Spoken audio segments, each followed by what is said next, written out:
Welcome, everybody. Just as a reminder, we did a mute all. However, since we have fewer than 40 people, everyone's got the ability to unmute themselves. So if you have a question or a comment, feel free to just unmute yourself and jump in. Of course, you're also welcome to put something in the chat. Again, as a reminder, please don't message it directly to myself or Zeb unless there's some good reason that it needs to be, just because then one of us might miss it or we have to repeat the question before we answer it. With that said, though, I'm Adam Cole, one of your business reps. We also have Zeb today. Hi, Zeb Feldman, SEMA OE3 business rep. And I don't see any board members on the call. Do you see any, Zeb? No, I am searching through and I do not see any board members on the call. So as you know, for your departments that typically come to this meeting, anyone's free to go to any meeting that you wish, but that typically come to the combined meeting. Your board members are Dolores Morales from probation. Let's see, we've got from TSS, Jim, and what else? Do we have anyone? Lawrence. Yeah, and Lawrence Arias as well from the finance agency at 70 West. And because the CEO's office is also at 70 West and not, you also have Carla Collins. Yep. Sort of co-located. So I went ahead and put the agenda in the chat. Topics for this month include a county budget update, some of the political efforts we've been making, update on the nursing arbitration. That'll be brief, as we usually don't have many nurses on this call. Then an update on progress for the class committee. Zeb has an update and some info on the situation in the assessor's office, which is developed since the last time we would have discussed it. And then finally, a little bit of an update on the process of getting a third rep for SEMA. Yep. Would you like to take the budget or would you like me to, Zeb? Let's see. How's this? I'll take the budget and then you can do the SEMA political efforts and arbitration. Sure thing. And of course, hop in because there's probably some things that I'm going to omit, and everybody feel free to ask questions as we navigate through this. As a reminder, as Adam already pointed out, this meeting is being recorded, but we've had probably a dozen or so people join since that announcement was made. The blinking red light should be your cue that that's occurring, but just in case it's not, it is. And as a reminder, we are recording one meeting monthly, and then that's getting uploaded to the YouTube, the SEMA YouTube page, so folks can access it. Right now, our most popular video has been the application of layoff language, which, geez, I think it has 1,300 hits now, and so on. So let's go on with the budget advocacy and the county budget as well, which are linked. Generally speaking, the budget has become much better in the county. You may have heard that only, and I realize it's still a lot, but only 60 million is being asked for in this particular round of cuts, which is down substantially from a little more than 300 million that we were anticipating. There have been a number of factors that go into that, which I'll briefly review now, and I can answer specific questions if there are specific concerns or comments about it. So generally, as I mentioned, we were anticipating approximately a $300 million plus shortfall in the county budget. Several things have occurred since that number was released that have lessened that burden. Number one is that the property tax roll looks better than what we were anticipating. Earlier in the year, the board and OBA was contemplating a 1% increase or no increase in property tax. And I think the last I heard, we were close, but you see we have some assessor's office people here. We were closing in at a 4.8% property tax roll increase, which obviously is a lot more than 1 or no percent. So that's aided the budget. Similarly, the state has done better than what we were anticipating. I'll get into my lack of understanding of this economy, which is probably not a good thing to say, but I will share with that for a moment. That's correct. No, 60 million being asked for this, meaning this round of cuts, Patrick. So going into March, I guess you could say March, April. Yeah, that works. So as I mentioned, the state is also doing better. State of California is doing better than we anticipated. So that's also helping because individuals are, or excuse me, not individuals, the state is reimbursing the county for activities at a higher rate or simply pushing down more funds than we also had anticipated. So that's a little bit of rosy news. Additionally, why that got cut from that 300 million, not only the increased revenues and increased drawdown from the state, but also you may have heard, I know you all have heard about VSIP, which has broadly been regarded as a success. A little less than $100 million was saved by the Voluntary Separation Incentive Program. So that leads to ongoing savings for the county that doesn't require them to make additional cuts and or layoffs. I see you unmuted, Adam. Did you want to chime in on that? No, not yet, but I'll comment in a moment. Okay, pardon me for a moment. Sorry, I just had to wet my whistle there. So that's also, we're also seeing some reduction in that 300 million target, down by about 100 million attributable to VSIP, down by another approximately 150 million attributable to the better than anticipated state and local tax revenues. I want to be clear. It is not favorable with regards to local sales tax. Those numbers are pretty poor, as can be anticipated. But it was made up for in a way by the enhanced property taxes that we just weren't anticipating.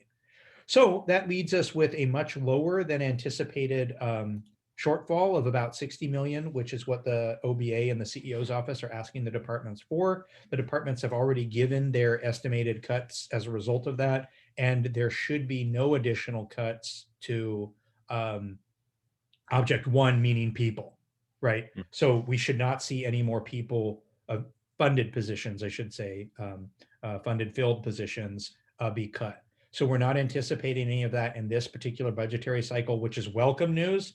Had the original 300 million figure stood, we would have been looking at a fair number, think a few hundred cuts, forced cuts in addition to vacant funded positions. So thankfully, we're not looking at that. Go ahead. That 60 million that Zeb's speaking to there, folks might be remembering that number as the number that was bandied around kind of back in January for budget reduction targets. So that 60 million is apportioned to departments in different amounts. I think Sheriff's Department was hit up for 4 million, Department of Corrections for another 3, something like that. Health and Hospital about 20 million. So it varied from area to area. SSA was given a number of positions to cut rather than a strict dollar amount. But just as a reminder for folks that have been kind of following along, that's the number that was asked for back in January and going to be realized coming up. But then additionally, different departments are tackling those budget cuts in different ways. And this will vary from department. So some departments are once again looking at cutting vacancies. Others, such as Health and Hospital, have additional revenues they're predicting or object to funding they're looking at. So it's going to vary as to whether or not your department had a specific ask from that 60 million or how they're planning on tackling it. Thank you, Adam, and that's right. And linked with this budget just report, which you all had no small part in. I know many of you are feeling the after effects of this SIP or of the cuts in your own departments. In fact, in behavioral health, they're doing a reorg related to that. I don't believe anyone on the call is from behavioral health. Maybe there is. Also, we have a reorg going on in SSA as a result of those VSIP cuts as well, or just general cuts, budget-related cuts and VSIP cuts. Also, though, this goes part and parcel with our recent lobbying efforts with the board. And so your business reps, myself and Adam, as well as your board, your executive board, have been lobbying. We just concluded a round of lobbying with the Board of Supervisors. We met with every single board member, which was welcome. Sometimes they send their chief of staff. This time everyone showed up. And I wanted to report out on that. I'm sure Adam will cover some of the things that I neglect or miss. The banner takeaways were. Hey, Zeb, just real quick, one more point to hit on the budget before we move on to the political piece. That's okay? Sure. I just wanted to loop back again on what Zeb said in the beginning here about why we're saying the budget is in a rosier position now, given the fact that we're talking about another 60 million in cuts, right? So why is that 60 million in cuts, the budget being in a good position, right? And it's good comparatively speaking to where we anticipated it very well could be at this point in the year.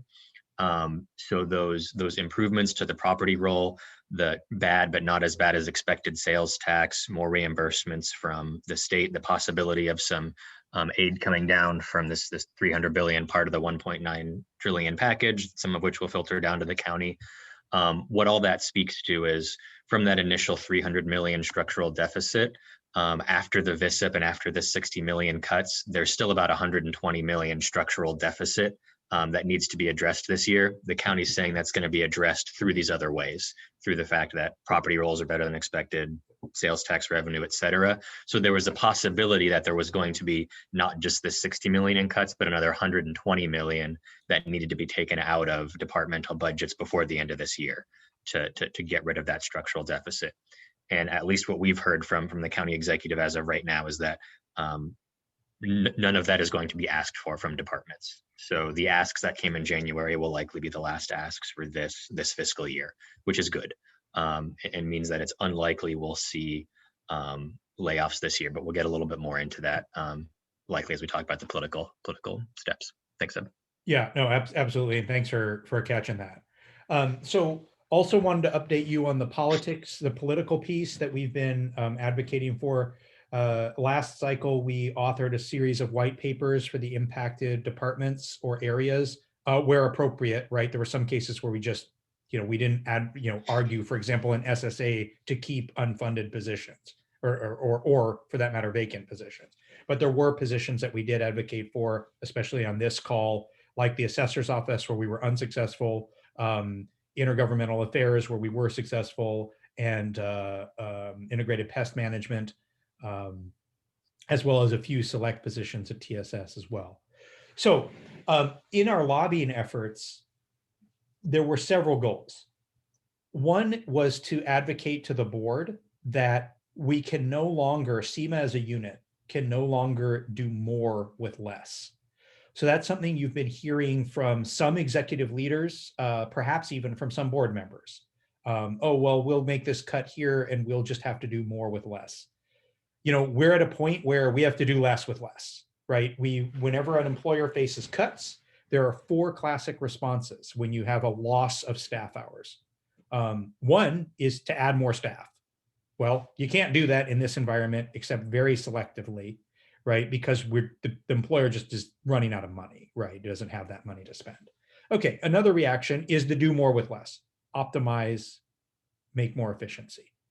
Very, very rarely can we do that. There are a few corner cases where that works, but that's not what's being sold to the board when they're, hacking 20 positions or cutting millions of dollars from a budget. And I'll explain that in a second. The next item is you simply work harder, work more. Overtime, SEMA are for the most part salaried, work more. Our message to the board was we can't do that anymore. We're already working to capacity with the VISIP cuts, with DSW deployments. We're already working in excess of what we should be with our 40. We can't do that.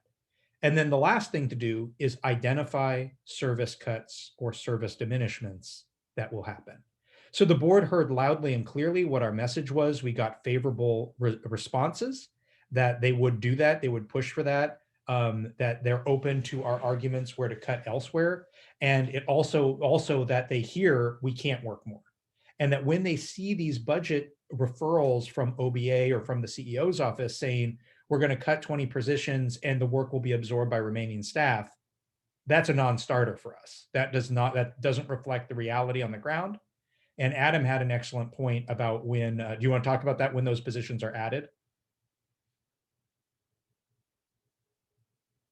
Oh, Adam's muted. He's forgetting his excellent point. His excellent point was that, when these positions were originally added, when any department says, I need another 10 positions, and it goes before the board, they do a big write-up about how wonderful, what services are going to be provided, how these positions are going to change and transform service delivery and the essential work they're going to be doing. So then when you turn around and cut 10 positions from that same department, and it's like, yeah, they weren't doing anything anyway, that's just not believable, right? And so the board really heard that message. Some other pieces of the board is we want to position ourselves strategically. We're not always coming to the board as a supplicant. So we wanted to inform them on these issues, but then also we wanted to hear their individual priorities and we wanted to hear how SEMA can be a better partner to them.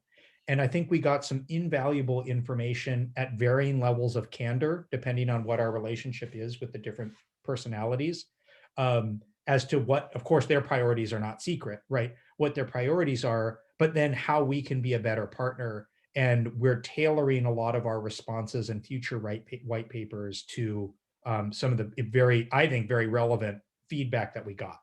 And also, as individual board members share their public and also somewhat private priorities, that allows us to build coalitions on the board for various initiatives that we want to undertake or to preserve services.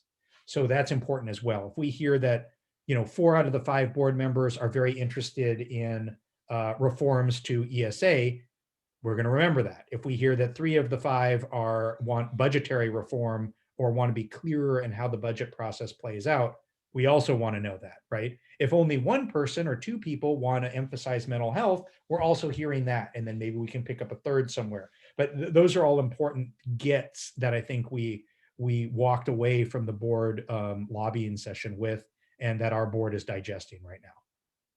Anything you want to add to that, Adam? Yeah, just that while we don't speak to what the conversation was with a specific board member, I think the one thing where we found some general overlap and shared priority generally with the board was finding ways to make the budget process more clear and easier for interaction from both SEMA as a priority, but also county employees and members of the public. That there's general concern from the board about the opacity in the budget process, kind of those unclear transmittals from the county, right, where like Zeb was speaking to earlier, there might be no reckoning with what the actual impact is from a budget cut, and we can see that in excess in some areas. To pull an easy example, back in August, when the sheriff's department took the huge, was it $47 million hit, that was described as having no impact on services because vacant positions were being cut. Anyone who knows how staffing and budgets work know it's somewhat ridiculous to say you're going to cut $47 million from a department and not impact public services, right? So those sorts of things, and that board members were also interested in looking at what other municipalities might have a better, more transparent process, and where can Santa Clara learn from best practices, and having this be a more clear and interactable process, both from their perspective and then from labor's perspective as well. So that's definitely great to hear that as a priority and something that we can tangibly move on over the coming year. Absolutely.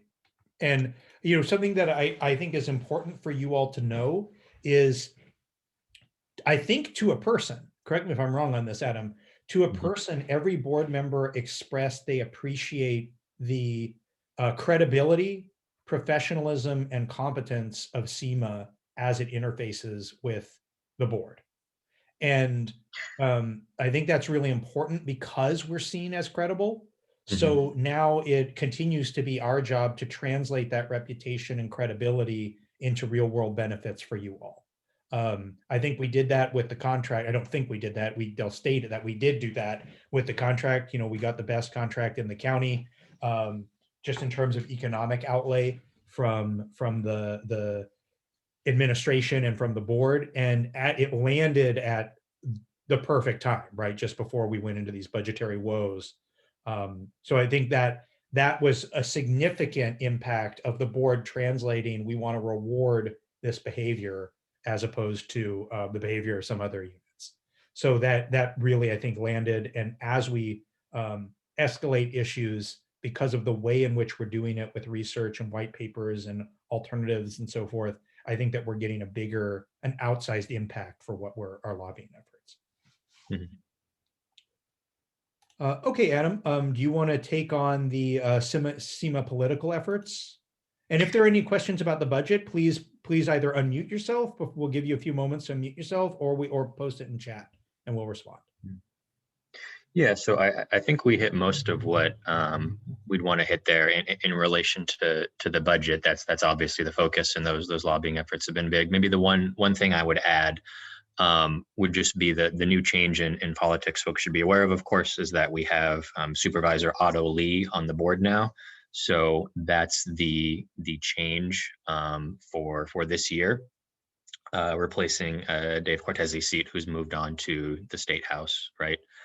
So to a certain degree, all labor organizations in the county now, right, are trying to feel out kind of what the current politics on the board are, as there's been a somewhat substantial shift over the previous several years. First, Supervisor Berger was replaced, and then Supervisor Cortese. They had historically been a fairly strong three vote block in favor of voting block in favor of labor in past years. I would say generally we've had a good experience with Supervisor Lee thus far. We found him to be quite receptive when we've reached out. So we're looking forward to continuing to work on and establish that relationship. Thankfully, some of our board members and other folks in the political side of SEMA already had some established relationship with Supervisor Lee from previous positions he's held, as well as OE3. So there was some baseline relationship to build on there. But with that, unless there's any questions on budget, SEMA politics, et cetera, I'll take us on to the next item on the agenda. Let me just add, Adam, Yep. and I'm very cognizant that this meeting is being recorded, so we don't Yep. want to get too deep into it. But I do want to add that this is a speculation. I suspect that we will see a lot more 3-2 votes with the current composition of the board. It's not a bad thing. It's not a good thing. It's just a thing, right? That we have to look at. That historically there have been many 5-0 votes. Probably 90% of the votes are 5-0. Just because, as Adam mentioned, of the changes in the board, I think we're going to be looking at a lot more 3-2 votes, and we've already seen that in the short time since Supervisor Cortese went to the State House, as Adam mentioned. We've already seen several 3-2 votes on critical issues related to the budget, related to prioritization, interfacing with the state. So I think that trend is likely to continue. It's something that we really need to keep a close eye on. And if anyone on the calls on PAC, our Political Action Committee, that's certainly something that PAC needs to be keeping a close eye on too.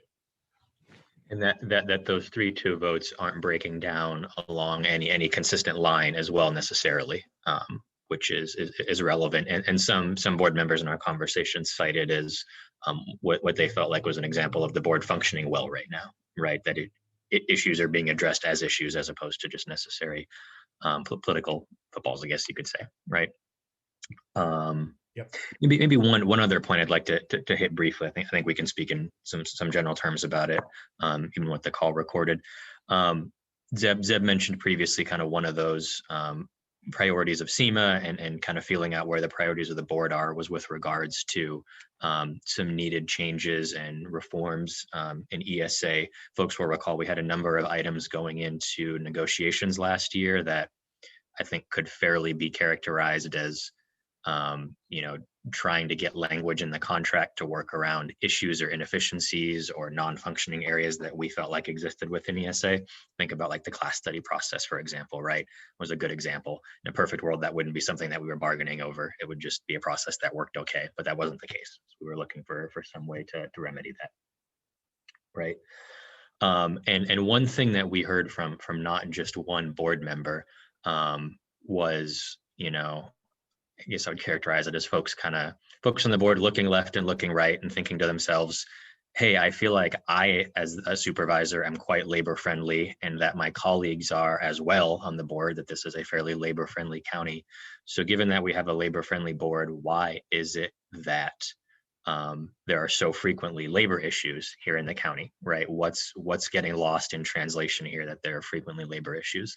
And I would say first with the caveat that I think we have fewer than our fair share of labor issues in the county. We have some from time to time, and Zeb will be speaking about one later today. But there's that kind of query and something that board members are trying to grapple with, right? What's the issue here? And something that we've been more consistent on messaging and trying to put together an explanation on this for the board that makes sense as issues continue to arise is that it these issues very frequently arise based upon problems with labor relations or ESA, not respecting plain language in the contract, right?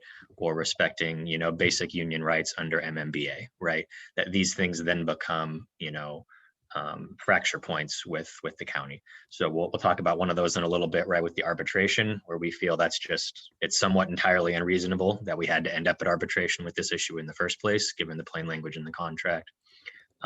We had these issues recently with the acquisition of administrative booking by the Department of Corrections, where, basic requirements to meet and confer before imposing, changes to working conditions were just intentionally ignored, kind of with the response of, yeah, feel free to go file a perp charge. You guys will probably win, but it'll take you 2 years to get a response on it, right? That it's these sorts of issues that are the source of what labor issues there are in the county, right? Not necessarily that we have a labor unfriendly board. So that's kind of a consistent message that we're trying to draw through line 4 on the board there, and which we think there's some receptivity to hearing, and that it provides an answer to a troubling question to our local electeds, right? Which is, why are there these frequent labor issues if we're so labor friendly? It's a ready answer for that question. Anything you want to add on that, Zeb? No, I think, let me make sure I'm unmuted. No, you covered it well. Okay. So that next item on the agenda was the arbitration update. I see we have a few of our nurses on the call from VHP actually. So this will be relevant for you all and any other nurses that we have. Just I'll give a quick reminder on it. This is the lump sum arbitration for the lump sum bonus that was not paid to SEMA's nurses last May, right? Ongoing saga there. So the update is just that arbitrations concluded and wrapped up. That was likely the update you guys got last month as well. Briefs were supposed to be due this coming Monday. The only update that we have is that there's some turnover in county council, and we agreed to give them a brief extension on the due date for the brief as a result.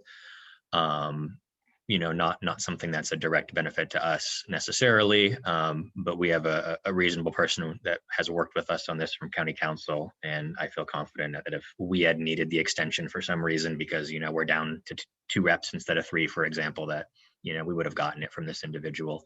So we agreed to a brief extension on the briefs. They'll be due end of the week after that. And then the arbitrator will render his decision. We got a response from him today that expected to still be able to turn it around fairly quickly. So that's the update on the nursing arbitration. Happy to take any questions on it as well. But I'll move on and start speaking about the classification committee. Mm-hmm. So the class committee has now completed all but 1 or 2 maybe of the reviews of the applications that came in for the classification studies for this year's window.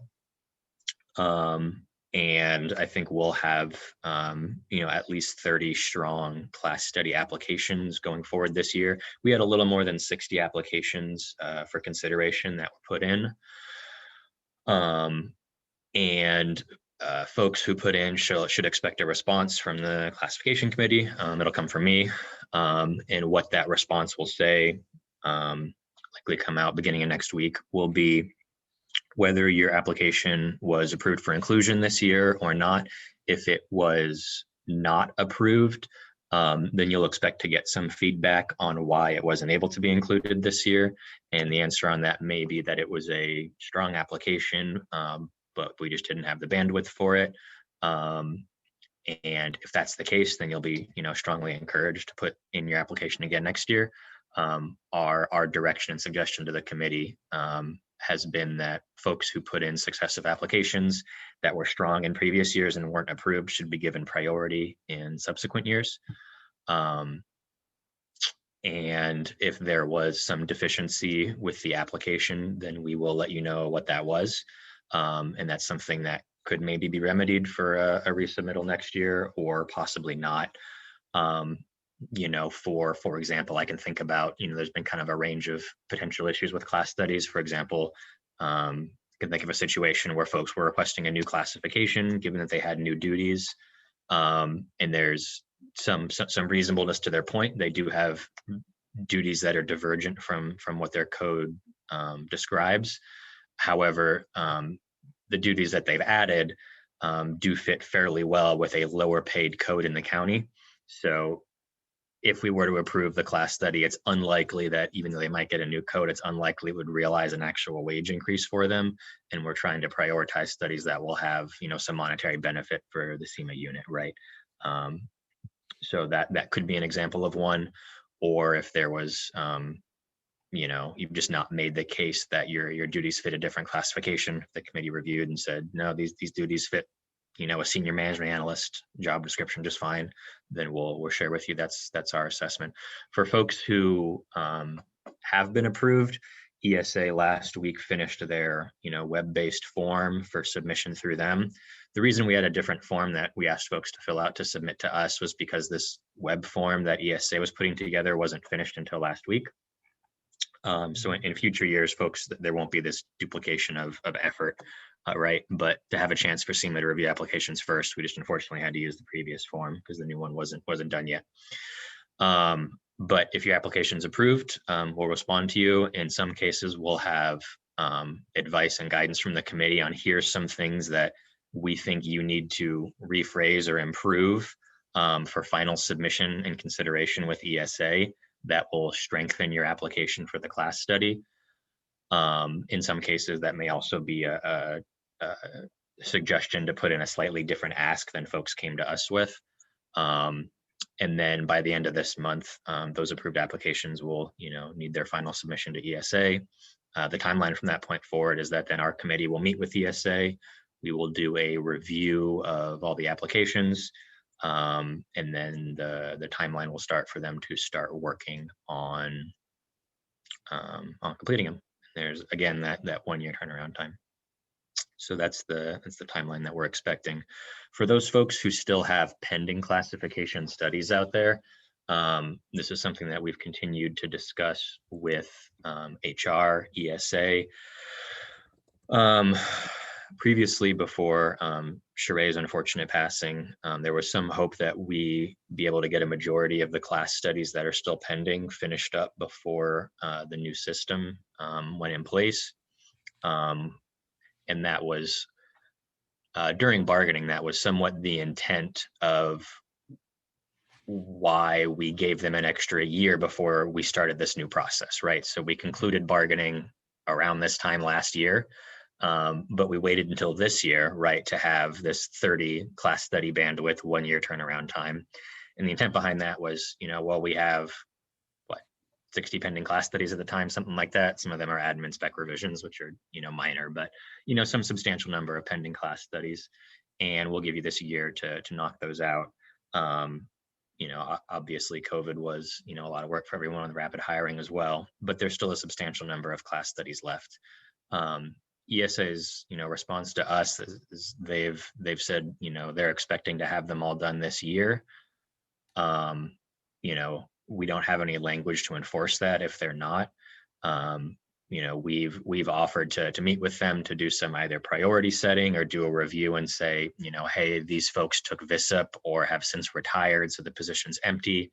It's frankly not that important for us that you finish, studies that no longer have an incumbent ASAP. We'd like you to prioritize ones that folks are actually waiting for, et cetera. But we are seeing, I would say, some reasonable turnaround rate of classification studies. I mean, a couple a month at least lately, which is, we would likely finish the rest of the pending ones up this year at that rate. But we'll need to keep an eye on that. And just so folks know, we're continuing to push monthly on ESA to move forward and wrap up those pending studies as soon as possible, especially for those folks that have already been waiting on that list for a couple years. Any questions on the any of those topics we hit there? We had I'd just like to add to that. I don't know if a question came in, is that, this has been an enormous frustration for us as your SEMA reps, and I'm sure for you as members who are waiting, if that applies, I'm sure that applies to some people that are on the call, that, you have a class study. We negotiated language a while ago that allows you to, 8 years ago, that allows you to apply for a class study. Previously, we didn't have that language, allowed you to put in at any time. That was an enhancement compared to just being at the whim of ESA or your executive. But we never got language that guaranteed a turnaround time. So as a practical matter, many of you have seen positive adjustments. I can see some names on this call that I know have received upward adjustments in pay as a result of the class study process. However, it's very frustrating to some others that are on the call where you put in, you're sitting around for 2-3 years, you don't get a result, and then you promote out of that class, or you retire, or whatever it is, and it feels like nothing has happened. So that's one of the reasons that we negotiated it in this cycle, that everything takes place within 1 calendar year. You put in, we wrestle with ESA, they do their assessment, we get a result back, up, thumbs up, or thumbs down, and then we argue more about it, or we accept it, or whatever it might be, but you get the result within a year. So I just want to apologize to the folks that are out there that have been lingering for a while. We know it stinks. It was an enhancement that you could put in when you couldn't before, but if it's not being delivered on, I get how frustrating it is. And so I just want you to know I'm personally and professionally apologizing to each of you, because I'd be frustrated if I were in that position. Prospectively, we've cured that issue because we can only put in 30 a year now, but that way you get the result within a year. Yeah. And one other thing I would share is that there's, I would say, some reason to be optimistic about the continued turnaround and hopefully quick wrap up of previous studies, which is that wasn't something that I think we've called attention to previously, but one of the big delays in class studies being finished is that once for folks that are in SEIU, every other year they have the opportunity to put in for class studies for their classifications, and their window opens up around when ours opens up now. I think they have a February or March window. And because our class studies didn't have a guaranteed turnaround time, they would immediately become deprioritized when SEIU had their every other year, we're going to put in a bunch of class studies and you have to review them quickly. I think to our understanding, they weren't that exhaustive of class studies, but there were a lot of them. And we generally got pushed to the back of the queue during that period. However, during their negotiations, SEIU agreed to language that, to my understanding, is similar, but just worse than ours. I don't know if this was a concession on their part. I at least haven't spoken to the reps about it to see how they landed on this language. So I don't have any particular insight on that, but they have, I think, 12 studies they're putting through a year, and they're, as everyone knows, substantially larger. And I would say, I think they have a comparable number of classifications to SEMA. We have a lot more classifications of one, but we're also a lot smaller than they are. So I think they have a comparable number of classifications. So that bandwidth of 12 is a lot lower for them. I imagine that was a concession, and they likely got something on the other end for that. But the end result is that I think looking forward, ESA HR should expect to have substantially less work on class studies than they've had in past years, because at some point we'll get SEMA's backlog taken care of, and they'll have 30 per year per us on an expected time frame. They're going to have far fewer studies from SEIU, and then beyond that, there aren't any other large unions that have the same kind of options for guaranteed class studies and submission times that we do, right?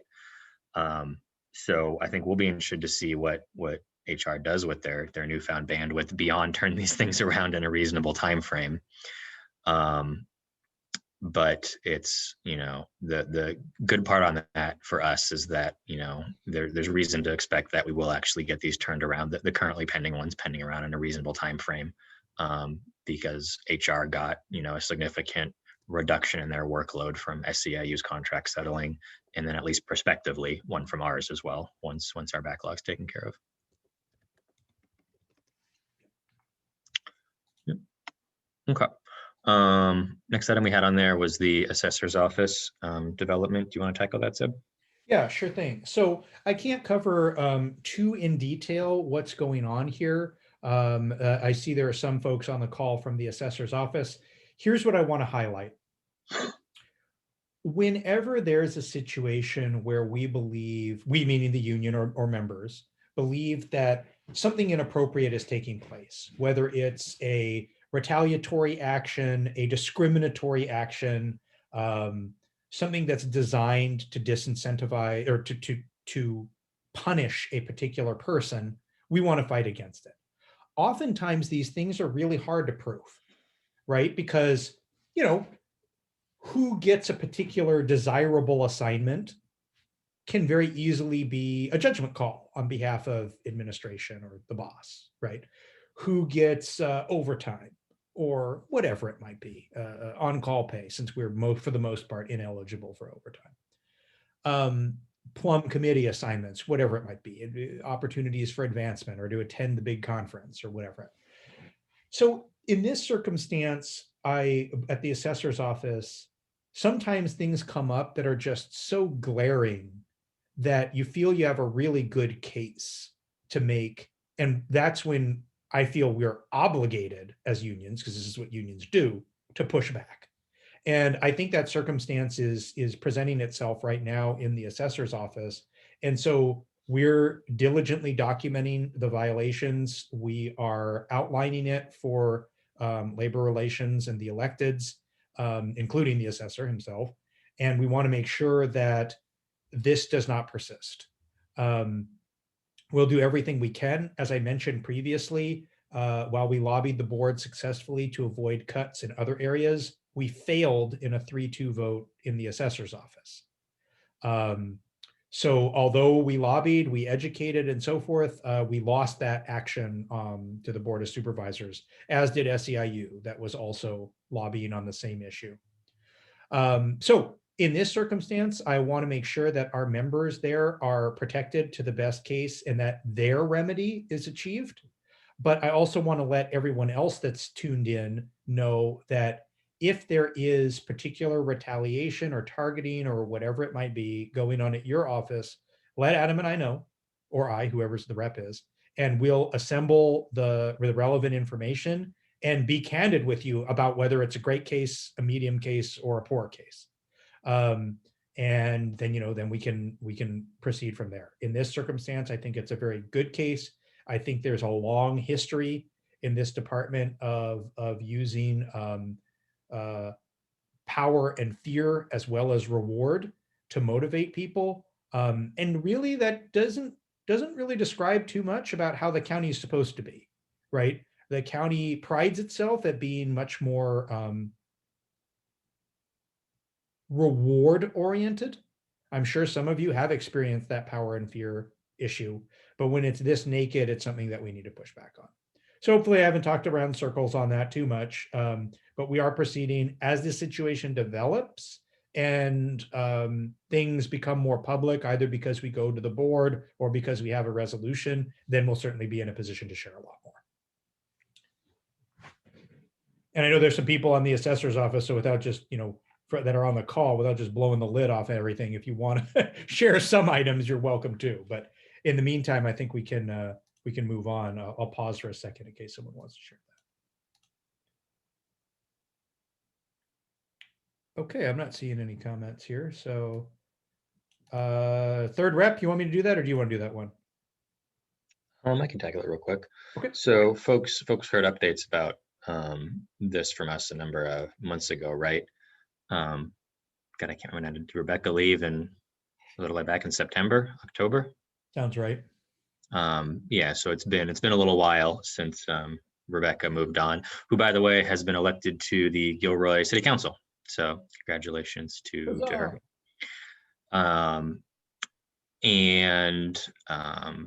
We had an initial posting for the position with some applicants, and things kind of ground to the halt a little bit on our end with some relevant folks who needed to be here being out due to COVID. Unfortunately, we had to do a new posting. Some time had passed, applications had gotten stale. So good news is that the position is now reposted and moving forward quickly, hopefully, to a hiring. This is important because we won. You know, before me, technically, I guess I was supposed to be the third rep. That was the position I was hired into, at least, but there was quite a while that Seaman needed a third rep and was at 2 for quite some time. So we want to make sure that we maintain that level because of the size of the county, number of areas, and especially the growth of SEMA. It's just an area that necessitates having 3 folks. So looking forward to getting that back. And then just as a notice to folks, we're going to do some reshuffling likely of kind of the routes that myself and Zeb and the new rep have once we get someone hired on. Likely aren't going to just give that person back the same route that Rebecca had. We won't want departments to feel like, they just get tossed around to whoever the newest rep happens to be, right, and get some whiplash there. So it'll be an opportunity for us to do likely some reorganization and kind of sense making on that. For example, we had a split of the hospitals between myself and Rebecca. That likely doesn't, make sense to have those areas be split for the future. So we'll be looking at things like that to get it sorted out and possibly a way that makes more sense moving forward. Yeah, absolutely. And I also want to plug for this because it's been so long. The list that we had is stale. And so if there is anybody, especially with the VISIP, if there's anybody who's very familiar with SEMA issues, is a former person who worked in the county, maybe even was an active SEMA member, please have them put in. We'll send this out again in an e-blast when it formally gets posted. But that would be a dream come true if there's someone that has significant knowledge of the county, someone who's worked well with SEMA in the past.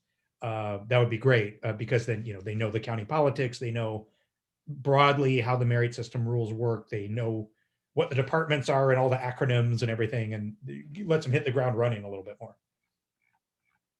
Did a Freudian slip there, Zeb? I think you said married system rules. I meant to say merit system rules, although I believe there are some rules that apply to marriages as well. I would never comment on those. Okay. Yeah, this is a particularly quiet group here today. No questions coming in. Always appreciate Patrick being on camera with us. Thanks, Patrick. Oh, there he goes. Uh-oh. All right. Well, that brings us to the end then. We're finishing a couple minutes early, so enjoy your 10 minutes between now and your next meeting. Yep. All right. Thanks, everybody. Oh, and this will be posted online probably later this afternoon, and then it will go out in the next e-blast. Of course, Swati, thank you. Bye, everyone.